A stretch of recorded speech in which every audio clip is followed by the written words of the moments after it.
Doing? Good? All right, we just had lunch. I'm going to try not to be boring. I'm not known to be boring, but who knows? I was just saying, last night I was in Vienna. I was at a dinner with a bunch of European central bankers, the crazy crypto lady, and that was really interesting. And today I feel like I'm going to be the crypto grandma, but I really have had an interesting 8 months. I feel like this year has been very interesting for crypto. We started January at crazy highs. We were going to kill venture capital with ICOs. We were going to the moon. Everyone was rich. Everyone was a genius. Everyone was feeling good. And in the last 8 months, the market has puked up anywhere from 70 to 95% of its value. So things aren't looking so great. A lot of people aren't feeling so smart right now. I bought a lot of shitcoins. So disclosure here, I personally hold lots of shitcoins. Here are all the assets I have in my portfolio. I also have this up on Medium. And then I'm also an investor in companies in the space, projects in the space, and I advise several projects that pay me to be an advisor. So all of that's disclosed here and again on Medium as well, so you know what my incentives are. All right, so what I really wanted to talk about today, Lost approached me, he was like, hey, we're gonna do this conference in Berlin. I was like, cool, sounds awesome, I love Berlin, I wanna come. He's like, great, why don't you come and give a talk? And I was thinking about it, I was like, what do I wanna talk about? And what I really want to talk about today is psychology. So we talk in crypto a lot about engineering and technology and design and tokenomics, whatever the fuck that means, but we don't talk about psychology enough. And psychology is really important in finance. So today what I'm going to do is I'm going to talk a little bit about what I've learned over the last 5 years in the crypto space, especially over the last 8 months of being one of the idiots who put a lot of my money into shitcoins. You learn a lot when you lose money, especially your own money, and so I'll talk about that a bit. So we're going to talk about greed. We're going to talk about the shitcoin phenomenon and what is and is not a shitcoin, because I think that's an interesting question. We're going to talk about the idea of the buy side and the sell side. So I come from the traditional finance world. I think it's a really interesting analog. And then we're going to talk a little bit about where we might go from here. Does that sound reasonable? Yes? Sure. All right, awesome. So let's do a quick poll because I like participation and I don't want to feel like the only idiot in this room. Who here bought shitcoins and lost money? Don't be shy. All right. Who here has never bought a shitcoin? Like Bitcoin, maximalist, Ether, diehard. Wow. All right, round of applause. All right. So let's talk about greed. So we have spent the last year in this cycle, and I call it the blockchain make me money cycle. As you go out in the market, the narrative everywhere, every newspaper, every publication, every website, every blog, everyone on crypto Twitter was, look at me, I'm so smart. I made so much money. And you see that here in these graphs, right? Bitcoin went from being worth nothing to being worth almost $20,000 to now being worth around $7,000. Ethereum, same thing. Ripple, same thing. We're all feeling really smart. And investors who miss this look at this and they say, damn, I want some of that. That looks sexy. So everyone's looking for the next Bitcoin, the next Ethereum, the next Ripple, right? We all read articles like this. I personally love Ripple could be the next Bitcoin. Like, we're going to bend the laws of space and time, and that's somehow going to be possible. Okay. But everyone wants this. And the question is this a one-time phenomenon, or can we recreate this through tokenomics and incentive design? Question. And what investors and entrepreneurs, what both sides really want, people who are selling these assets and people who are buying these assets, is they want this, right? We want to hit a button, the easy button. Have people seen this button before? It's like an Office Space joke, I think. But we want to hit that easy button, and we all want to be rich without doing any work. That sounds great. Who thinks that's a good idea? Who likes that? Be honest, come on. All right, we're all greedy. It's part of human nature. And what we wanted was an easy button.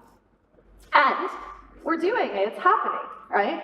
EOS raised $4 billion without a single product. $4 billion, more than any IPO this year. Telegram raised $1.7 billion.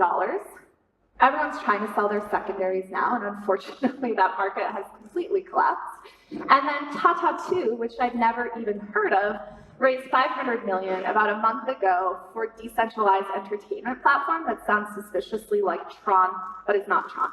So people are doing it. This button is getting hit, and it's working. So I think that's interesting. But the realities of this market are threefold. Number one, raising money is as easy as it's ever been. I think earlier this year, as I was talking to projects and teams, everyone's saying, well, we've got to do an ICO because the window's closing. The window is not closing. It's a garage door. It's massive. People are backing up the truck and they're shoveling in the cash. The window is not closing. Everyone's raising money without product, without a plan, and without a real market. And there's a massive amount of wasted time and effort. There are about 7,000 users of blockchain-based DApps, or decentralized apps, and these companies have raised billions of dollars. Building real shit that people use is as hard as it's ever been. So I'm not an engineer, I don't build technical products, but I build financial products. And building companies is really hard, shitty work. And it's still really hard. We're struggling to find actual use cases, we're struggling to find product market fit, and arguably there's never been a bigger disconnect between daily active users, or the number of people deriving utility from these things, and the amount of money invested. Even during the internet boom, the internet bubble in the late 90s, I don't think we saw this big of a disconnect. And the last thing that really worries me as someone who's an investor, and I manage my own money as well as money for my investors, the market is continuing to cannibalize and consume all value.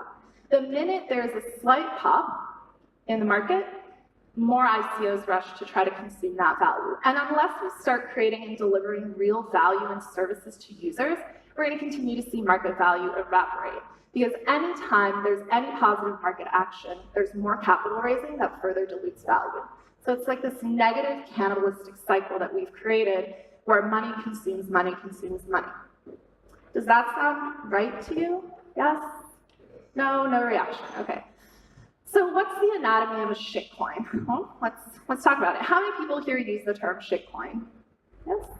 Okay, so when I use the term shitcoin, I don't mean it to be judgmental. I'm not a judge, I'm not a jury, I'm not an executioner. I'm just a random person who has been in crypto for a while and finds this interesting. So when I use the word shitcoin, it's not intended to be pejorative, but I do want to dive a little bit into what we mean when we use that term. So let's start with crypto. What's it good for? So this is an interesting sort of life cycle that helps me think about this. We create assets, we distribute them, and then there's kind of this phase we go through where first there's financial speculation. Everyone's like, oh my God, this network's gonna be super valuable. I wanna buy tokens now. So that when people start using the network, I'm gonna own a bunch and they're gonna go up in value. I'm gonna be rich. Blockchain making money, yay. Then we go into utilization phase where people actually start using this stuff. And arguably, I think Bitcoin and Ethereum are really the only networks that are being used for utility today, and even that's difficult to track, difficult to measure, difficult to prove. And then I think we haven't gotten to the phase yet where we see specification or the unique purpose of these protocols and networks. They're still very generic, right? There are many smart contracting platforms. There are many platforms that kind of do similar things. So until we get to a point where these things have unique specific value propositions or use cases, I think it's difficult to say these are mature markets. And then lastly, one thing we've never done, we've never retired an asset. So what happens when a coin stops being relevant? What happens when a network ceases to have any development on it? These coins trade into perpetuity, right? No one wants to admit that the shitcoin they hold is worth nothing. And so as long as there are buyers and sellers, these things continue to trade. But we can't have markets where we have thousands of dead assets trading. So the question is, what happens here? And so as we look at what's happening in the market, right, the majority of value has accrued to Bitcoin. Bitcoin's about 55% of this market, and there are a whole host of other protocols that are varying ages. So, EOS is very young, Tron is very young, but they've managed to capture a lot of value in a short time. And then you can also see the market capitalization as of today. So the price the market is putting on the future value or the future utility of these networks. And this asset lifecycle is really incomplete. We are so focused on creating and distributing assets and speculating on them that we're completely forgetting the fact that this stuff has to be useful at some point. So there's this myopic focus on just pushing out product. And again, anytime there's value to be captured, more product gets created and pushed out because it's the easiest thing to do. There's non-existent project management. So we've all heard the horror stories of ICOs who raised money earlier this year, didn't do anything with the ether, and now they have no money. So this is problematic. I think a lot of teams I talk to don't really have a plan. They kind of go about it and try to figure it out as they go. And this is really challenging. How do you manage a project successfully if you don't have a plan? Lastly, projects haven't reached end of life. So we've seen a bunch of different failures. BitConnect, arguably there are a handful of others, but I don't want to be a bully and call out names. But until there's this uncoupling of assets from protocols and the ability to distinguish between the two and kill those assets which have no inherent value or utility, I think we're going to continue to see this asset life cycle feel and look very incomplete, and these markets will be very incomplete. So here's my pecking order, if you will. Bitcoin's the king, or the queen, whatever way you want to put it. And we're seeing this in terms of market value. Bitcoin's capturing a lot of market value. Then you have what I call the altcoin universe. You have large cap altcoins and small cap altcoins, and we can debate what's an altcoin. Then there's this great category of things I call shitcoins. And there's mobility between these categories, right? You can go from being a shitcoin to being an altcoin, or from being an altcoin to being a shitcoin. And then there's security tokens and other weird shit that I just don't care about or spend time on because I find it kind of irrelevant. But what is this middle bucket of shitcoins? It's kind of what I want to dive into. Do you like my emojis, by the way? They're good, right? Yeah, I was excited to find that. Oops, these are old slides. This is the wrong version of my slides. Okay, so you're gonna get an old version. I don't know if we have an updated version of this. Technical errors. Anyways, what I wanted to talk about with shitcoins, and you'll see my notes in here, and I'll post the completed slides online.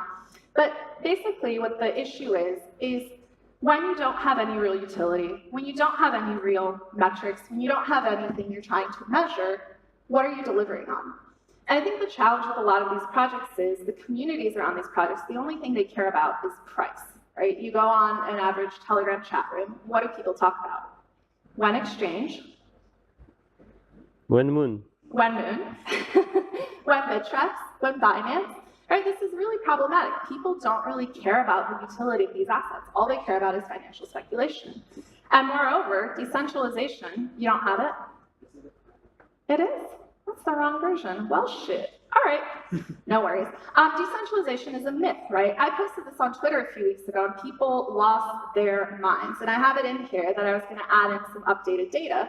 But this stuff is not decentralized. And I think in our community, we tend to use decentralized as a fighting word, right? Like, oh, that project's not decentralized.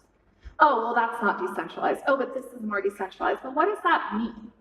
If we go to the protocol layer, from a development perspective, a lot of these projects are not decentralized. There's one reference implementation, there's one development team. If we look at the distribution of tokens or the distribution of initial wealth in these protocols, it's extremely unequal, right? In Ripple, 81%, not 97%, 81% of the wealth is held by the top 100 account holders. So how are we gonna adopt these things as the new internet or as new protocols for value when most of the value is owned by a small group of insiders? Isn't that kind of antithetical to the idea of distribution, fairness, and decentralization? We look at the networking layer, right? Everyone talks about the problems of Bitcoin mining, but we see these problems even greater in other protocols. So we look at node concentration. In the Bitcoin network, 4 entities control over 50% of hash power. In other protocols, we see the same thing. In fact, in a lot of protocols that are out there, the nodes are run on top of AWS by one entity, which is the issuing entity. So even at the networking layer, this isn't really decentralization. And then lastly, at the application layer, a lot of these protocols may not even have applications on top of them yet, or if they do, there's only a small number, and no one's really using them. These ecosystems are still really small, they're still really nascent. All right, and now my clicker is not working. Today is not my day, my friends, but at least my boobs look good, right? All right. All right, so let's talk about the buy side and the sell side. So the shitcoin sell side, let's start with that. All right, so let's talk about how financing works. So if you have a company and you raise money, in the past, you have 2 options available to you. You can raise debt capital or equity capital. So if you raise debt capital, you get some cash on the side of the balance sheet. Have people seen a balance sheet before, by the way? Do we know what this is? Yes? Okay, this is the balance sheet. So you get some cash, and then you have a liability on the other side of the balance sheet. Equity financing, we've been doing this for a while now, and I was in venture for a long time. So you give people some cash, you get some equity in exchange, maybe you get voting rights, maybe you decide what happens in the governance of that company, and that's how that works. And then we have this weird animal called token financing. And token financing has no home on the balance sheet. So you get a bunch of assets, and then you don't get anything over here. And then more importantly, there's this really fun disclaimer that if you actually read it, what they're telling you is when you give these people your money, your hard-earned money, your tokens do not have any rights, uses, purposes, attributes, functionalities, features on this decentralized blockchain computing network platform. So what are you buying? Unclear. So people are selling you something, it's not clear what it is. It's on a network, but they don't have to actually do anything with the network, and it has no use, purpose, attribute, functionality, or feature. Is it starting to sound weird to you? I feel like I'm just taking crazy pills, maybe. And here's why this matters, right? And I don't blame entrepreneurs or people who are selling these shitcoins for what they're doing because of this. If you raise debt, it costs you money, right? You pay interest, and you have to do a bunch of financial documentation. You have to create cash flows and models, and people look at them, and they pick them apart, and the due diligence process is shitty and long. People have rights. They're first in the liquidation preference, so if your company goes bust, your debt holders get your assets, not you. Kind of sucks. And then your time to liquidity is highly variable. Equity is even worse, right? VCs, they're the worst. Very predatory, weird power dynamic. They own part of your company. You have to give up more and more of it to raise money. They get voting rights. They get liquidation preferences. The whole process of raising venture capital is painful, and you're locked up for 5 years or so. But if you do an ICO, it's kind of like free money. Maybe you write a white paper, you do some marketing, maybe you do some technical code writing, but you basically come up with a concept and you sell an idea. And your investors, people who buy this stuff, have no rights, no preferences, no covenants, nothing. They're not shareholders, they're token holders, right? They're like the bottom of the pyramid. And so if you were raising money, what path would you choose? I would choose an ICO. That looks way better than all this other stuff on the page. And it's all a game, right? I feel like shitcoining has become a game. You come up with an idea, you write a white paper, you recruit investors, you spend millions on marketing and going to conferences. I saw some really cool swag at Blockchain Week in New York. These people had matching velour track jackets with their shitcoin logo on the back. Pretty swank. You create FOMO, right? You say, oh, we're only selling 10% of the supply. You build your token using smart contract standard. You list it on an exchange, you announce the partnerships that you have, you hope for the pump, and then you watch the value of your token erode over time. Not great. And really, like, someone made this a game. There are these cool little cards, and I want a deck of these. It's like Binance listing gets you 150% increase in value. That's that one there. IDEX listing, partnerships, airdrops. It's funny, but it's actually not funny. And here's the other thing. ICO raises are getting fewer and fatter. So there's a smaller number of ICOs for capturing more of this value. So what you can see here is there were 43 ICOs this year who captured the majority of the value raised. Just 43. So being not just a shitcoin, but the shitcoin pays. So it's worthwhile investing in playing this game to win this game. So the reality of the sell side is there's way too many dumb ideas, it's way too easy to print money, and engineers trying to be economists is just sad. Tokenomics is the bane of my existence. I hate this word. It's an immature pseudoscience that is practiced by self-proclaimed shitcoin gurus and crypto promoters. Tokenomics is not a thing. Supply and demand is a thing, right? Economics have existed for a long time, and people are not input-output functions. Giving someone a token as an incentive is not going to make them care about your protocol. I think we all are learning this together, but I think this is just the really, really hard reality of what's happening on the sell side. So let's talk about the buy side. Who's buying? If it's so bad, right, you look at this and you're like, who on earth is possibly buying this crap? I bought it. A lot of you bought it. Yeah, I see you fist bumping over there. Yeah. So who's buying this shit? Literally. Look, here's the narrative we've all been watching. You look at these lines here, right? The gray line is IPO activity. The orange lines, VC activity, and the blue lines, ICOs.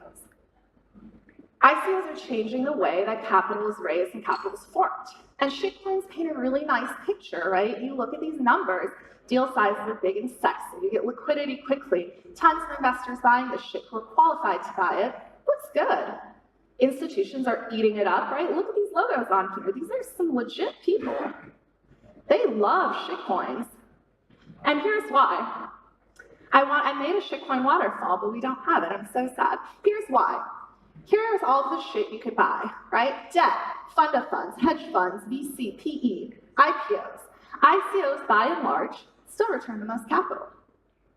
So if this is the way we make money, we're going to keep pumping the shitcoin train until the marginal return of ICOs goes down to the level of all the other assets that are out there in the world. And I think we forget the larger macro climate. There's massive macro uncertainty.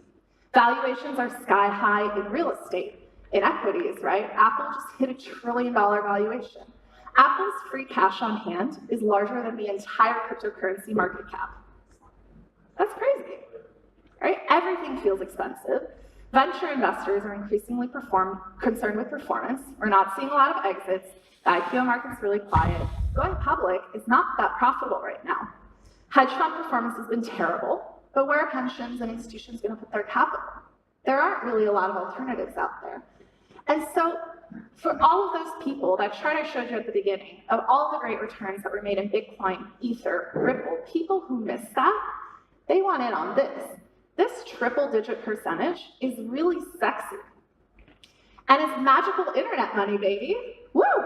So if we look at legacy assets, right, we're trying to replicate all these legacy assets, which are multi-trillion-dollar markets, by creating blockchain-based assets. And we're still working through a lot of this, very early stage. But Bitcoin, digital gold. Ethereum, digital oil. VC, ICOs. Hedge fund and PE investing, security tokens for private companies. We're now even seeing fractionalized ownership through securitized asset offerings. So again, what we're seeing here, yes, today it's broken and it's shitty, but if you're an investor and you're looking for a return, it kind of makes sense. And here's the reality on the buy side. There's way too much dumb money floating around, and you don't get paid your 2 and 20 if you're not investing. So even if everything out there is shit, if everyone else is buying and eating shit, you too, my friend, have to buy and eat shit. Liquidity is evaporating, so it's really hard for people to maintain liquidity in this market, and the incentives are really skewed towards investors who dump tokens as soon as possible to recoup their principal. And lastly, no one wants to be the last person holding the bag. No one wants to be the last one left holding a shitcoin. And we've all been a part of this. I see it in your eyes. I see it. I see the scars, the mental anguish. Investors are skeptical. Value's not there. And we've seen retail get dumped on over the last 6 months. Retail's not coming back. So who's going to buy this shit? So let's talk about positive, uplifting stuff. Like now we're all thoroughly depressed. We're feeling very bad about shitcoining. Let's talk about positive stuff. So how do you go from being a shitcoin to being not a shitcoin? And I don't know how my slides are going to look here, so we'll see what we have. So the questions I ask is, 1, how do networks develop? So what are the things we know about network and ecosystem development? And it's not about speculative demand. It's not about pumping up the price. It's not about giving people tokens. It's about building things that people want to use that enable them to do things they haven't been able to do before. How do we make crypto sexy? How do we make it exciting? How do we create new user experiences that excite people? How do networks grow? Well, guess what? Networks grow through project management. You have to actually manage this shit. You have to have a plan. You have to have hypotheses about what will drive growth, and you have to test them rigorously. This is just like running a company. Just because you have a foundation, you're a network, doesn't mean that all of a sudden your job is any different. And then lastly, how do networks maintain and extend usage? Here we've seen some interesting ideas. Stellar acquired Chain, which is now called Interstellar, and I don't know what they're going to do there. Tron acquired BitTorrent, which is just hilarious to me. It's kind of the epitome of shitcoinery. But what can these networks do with all this capital they have to actually start to create value? And how do you evolve beyond shitcoinery? So there are really 3 levers we can pull. We have financial capital. We all have way too much money. We have no idea what to do with it, and we're wasting it. We have social capital, and we have human capital, right? Now, what I always look at is what is the relative scarcity of these assets? If I'm a project out there in the shitcoin sphere today, I want to squat on assets that are scarce and that I need over the long term to win. And so in my view, what are those? It's your financial acumen. How do you preserve your capital? How do you make sure that the money you raise doesn't go from 10 million to 0, right? How do you actually manage that money? Do you have a budget? Do you track sources and uses of cash? Do you have a plan for how you spend your money? To me, this is a competency very few projects have. It's something I'm working on with a lot of projects, and I think this is a really important competitive differentiator. On the social side, the space is really noisy.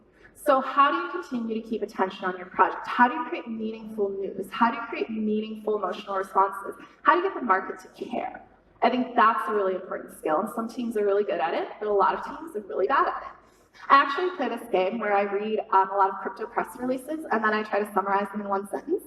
And a lot of times I can't because I don't know what I just read. Does anyone else feel that way? It's like blockchain word soup. Yes, super fun. But how do you get good at communicating? How do you get good at engaging the market? And then on the human capital side, I think it's all about execution capability. Do you have a team? Do you have a business that can execute day in, day out, and deliver a product? That's the question. And we don't see that. So to me, if you want to win, you just have to do 3 things. Keep your money. Don't blow it all on stupid bullshit, private jets, parties in Vegas, bottle service. You don't deserve it. All you did was raise money. You didn't build shit. You don't get to party yet. You first have to build value for your users. Be good at talking about what you do and engage in the market, and have a team that can actually build shit. Because that to me sounds kind of intuitive, but apparently we're still learning this. And then I think it's also about engineering a winning network, right? So what are the strategies you can deploy? We've seen people acquire companies. We've seen a bunch of crypto projects now turning into VCs themselves, which to me makes no sense at all. It's like taking a really risky thing and doubling down on risk by equity investing and locking money up for 5 to 7 years. It seems very dumb. We've seen the idea of mergers emerge, but I'd love to see one protocol acquire another, to see if you can acquire users or see how you can port demand for 3 protocols, maybe collapse it into demand for 1 protocol. We've seen acquisitions, not between protocols, but protocols acquiring companies to try to bootstrap usage and demand. And then we've also seen attempts at assassinations. Bitcoin Cash tried to assassinate the Bitcoin chain last November. We saw Verge got attacked and assassinated earlier this year. But I think killing protocols through engineering network attacks is a really interesting form of warfare between protocols. If anyone wants to work on that, I'd love to stage a coup. It's so fun. But you have to compete at every layer. You have to build a good protocol, you have to build a great network, and you have to have great applications. And here's the issues. The game is changing, right? There are too many shitcoins. There's too much competition. So how are you going to compete? Use your money wisely. Accrue social capital and human capital. Don't dismiss any strategies. Try some new shit. Everyone's rinsing and repeating the same formula and getting the same results. Show me something new. And power laws are real. Value in these networks, value in this market is going to accrue to projects that deliver. So how do you make yourself a winner? This is something that's really worthwhile investing. So where do we go from here? So we've learned about the buy side and the sell side. We've learned why greed is good, but greed is also bad. And we've sort of talked about what shitcoins can do to become not shitcoins. Well, everyone wants their turn to play, right? We look at what's happening in this market. All the legacy players are coming out. They want to crack at this market. We have all our startups up here, all our crypto startups, and then we're starting to see incumbent startups, the Squares, the Stripes, the Robin Hoods of the world also starting to play, right? Everyone wants their turn. But it's still so early. I just keep going back to this. It's still so early. We're still trapped in the speculative phase. And it's reflected in all of the stuff we've built, because all of those logos you saw, the stuff we're building is focused on creating assets. It's focused on distributing assets or securities. It's focused on enabling people to speculate. But who's going to build stuff that enables people to use these things? How are we going to enable people to hold cryptocurrencies, turn one crypto into another? Who's working on all of this stuff? That's the question. That's where I want to play. That looks way better. And evolution is a process, right? Capital formation is evolving. We know how IPOs go. We've seen it. The FANGs are here to stay. And that took, by the way, 20 years. 20 years to create that kind of value. We've seen crypto. Bitcoin's been around for almost 10 years, and it's accrued a lot of value. And we have a bunch of new projects that are coming out.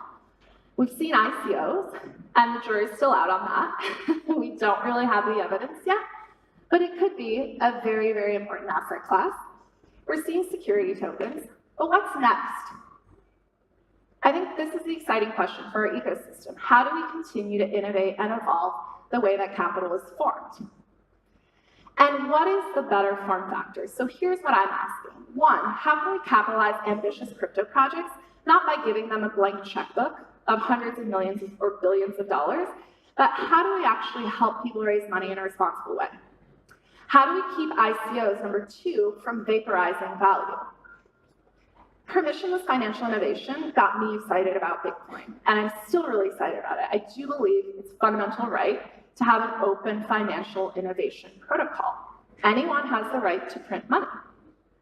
But what that means is we're also going to see the continued erosion of any positive value because this market makes it really difficult to preserve value. So how do we fix that dynamic? And then the last question is, how do you, or should you, control the narrative and punish bad actors? Is that something we as a community should do? I feel conflicted about this. Like I said, I'm not a judge, I'm not a jury, I'm not an executioner, I'm just a person. But with little to no social cost for repeatedly engaging in predatory, self-interest behavior, with people repeatedly engaging in the same exit scams, the narrative continues to spiral and it becomes more difficult for us to actually build things. So what do we do as a community? So these are the questions I'm working on. Here's my email. Talk shit to me about shitcoins. Would love to hear your thoughts, and hopefully this was interesting.